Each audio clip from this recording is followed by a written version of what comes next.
Welcome to the Slop Farm. Enjoy the video. You start in the app, tap your profile, and open the three-line menu, then go to Settings and Notifications. This gets you to the controls that matter. Once there, scan the list. Push, email, SMS, and in-app categories appear. Make sure your account is updated so options match these instructions, and if you use multiple accounts, confirm you're adjusting the right one.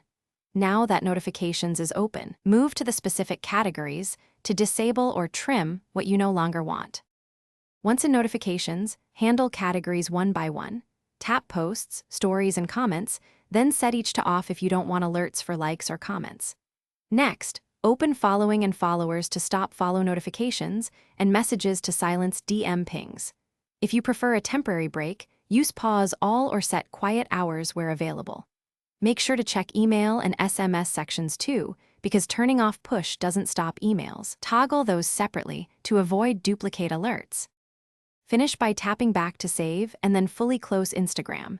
Reopening helps ensure server and app sync your choices. If you still get notifications, go to your phone's system settings and verify Instagram's notification toggle is off. App and system both must allow or block alerts. If problems persist, clear the app cache or reinstall Instagram to reset local settings.